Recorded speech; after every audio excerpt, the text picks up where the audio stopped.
Hello दोस्तों, epic वाणी में फिर से आपका हार्दिक स्वागत है। कहते हैं कि फिल्में हमारे समाज का आईना होती हैं। एक अनुमान के अनुसार पूरी दुनिया में करीब 2000 से 2500 कॉमर्शियल फिल्मों का निर्माण किया जाता है, जिनमें से कुछ फिल्में सामान्य होती हैं, वहीं दूसरी ओर कुछ फिल्में बेहद ही खास होती हैं। कुछ अपनी एक्टिंग के लिए तो कुछ मूवी की स्क्रीन प्ले के लिए और कुछ को अपनी म्यूजिक के लिए याद रखा जाता है। लेकिन आज हम आपको एक ऐसी फिल्म के बारे में बताने जा रहे हैं जिसे उसकी एक बेहद विचित्र मिस्ट्री के लिए याद किया जाता है। इस फिल्म का नाम था द इनकम्पैरेबल अटूक, जिसे इसके पीछे केमिस्ट्री की वजह से इसे कभी पूरा नहीं किया जा सका, क्योंकि जिस भी एक्टर ने इस मूवी में हीरो को रोल करने के नजरिए से इस फिल्म के स्क्रिप्ट को पढ़ा, उसे अपनी जान से हाथ धोना पड़ा। इसे सुनकर सभी के मन में पहला ख्याल यह आता है कि शायद मूवी के भावी हीरो की मौत हो जाना एक इत्तेफाक हो सकता है। लेकिन हम आपको यह बता दें कि इत्तेफाक 1 या 2 बार होते हैं, 7-7 बार नहीं। 7-7 बार एक ही घटना का बार बार घटित होना कोई इत्तेफाक नहीं हो सकता। तो इस कहानी की शुरुआत होती है कनाडा की एक फेमस लोक गीत से। उस गीत में एक स्टोरी थी जिसका सारांश कुछ इस तरह था। एक खूबसूरत औरत कनाडा के पहाड़ियों में घूमने आती है। तभी वहां रह रहे एक नौजवान को उस औरत को देखते ही प्यार हो जाता है, और जब वह औरत वहां से जाने लगती है तो वह नौजवान उसकी गाड़ी में छुपकर उसके साथ शहर चला जाता है, अपना घर बार और परिवार सब कुछ छोड़कर। शहर जाकर वह नौजवान एक अमीर शख्स की बेटी की जान बचाता है और धीरे धीरे अपनी मेहनत के बलबूते एक दिन खुद बड़ा आदमी बन जाता है। उसकी गिनती शहर के नामचीन लोगों में होने लगती है, लेकिन अंततः वह लड़का उस लड़की के प्यार में पागल हो जाता है और अपना सब कुछ खो बैठता है। इस लोकगीत पर बाद में एक नॉवेल को भी लिखा गया जिसका नाम था इनकम्पैरेबल अटूक। सन 1977 में कनेडियन फिल्म डायरेक्टर नॉमन जेविसन ने उस समय के मशहूर स्क्रिप्ट राइटर टॉड कैरोल को उस नॉवेल पर एक स्क्रिप्ट तैयार करने का काम दिया।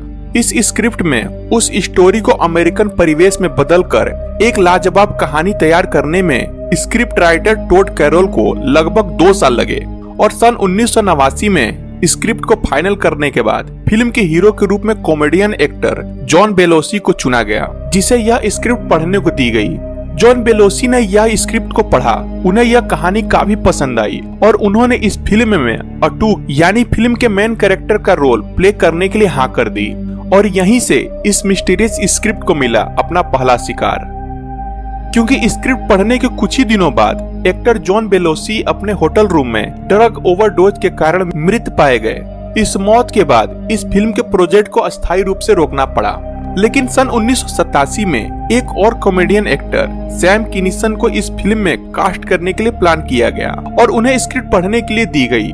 किनिसन ने इस फिल्म में काम करने को तो हाँ कर दिया था, लेकिन बाद में इस स्क्रिप्ट में कुछ बदलाव करने की मांग की, लेकिन इस मांग को फिल्म के डायरेक्टर ने मानने से मना कर दिया।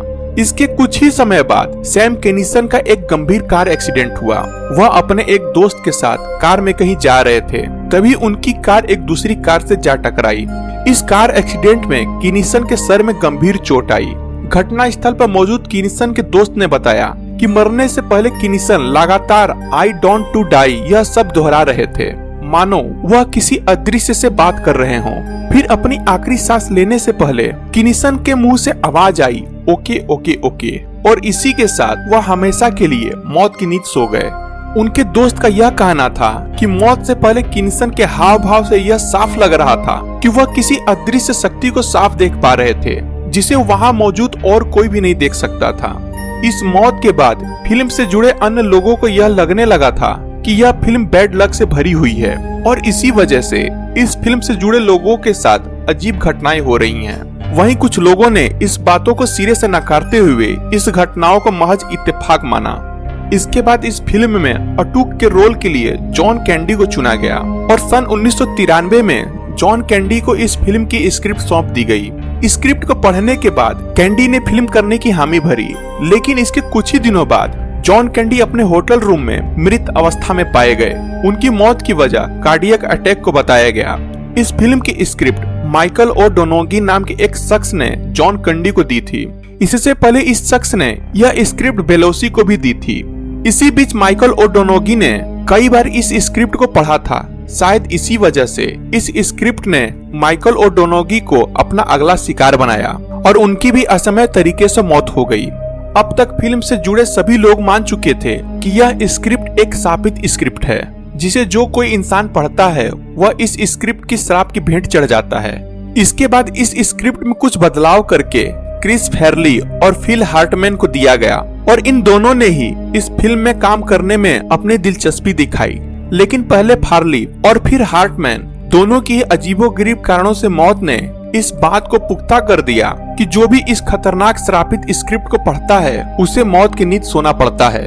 इतनी सारी मौतों के कारण और फिल्म के बेहद बदनाम हो जाने के कारण इस फिल्म प्रोजेक्ट को हमेशा हमेशा के लिए बंद कर दिया गया और इस फिल्म के ओरिजिनल स्क्रिप्ट को हमेशा हमेशा के लिए किसी गुप्त जगह पर छुपा दिया गया, ताकि इसके बाद और कोई भी इस श्रापित स्क्रिप्ट का शिकार न बने। हालांकि उस स्क्रिप्ट की कॉपी आज भी इंटरनेट पर मौजूद है, लेकिन उस असली स्क्रिप्ट का क्या हुआ और उसे कहाँ रखा गया यह आज तक कोई नहीं जानता। तो दोस्तों, आपको यह कहानी कैसी लगी? अगर आपको यह कहानी पसंद आई हो तो हमारी इस वीडियो को लाइक जरूर करें और साथ ही साथ अपने परिवार और दोस्तों में इस वीडियो को जरूर शेयर करें। अगर आप हमारे चैनल को अभी तक सब्सक्राइब नहीं करा है तो हमारे चैनल को सब्सक्राइब जरूर करें, ताकि आप ऐसी और वीडियो का लुत्फ उठा सके। आज के लिए बस इतना ही। बहुत जल्द मिलेंगे एक नई मिस्ट्री, एक नई वीडियो के साथ। तब तक के लिए अलविदा।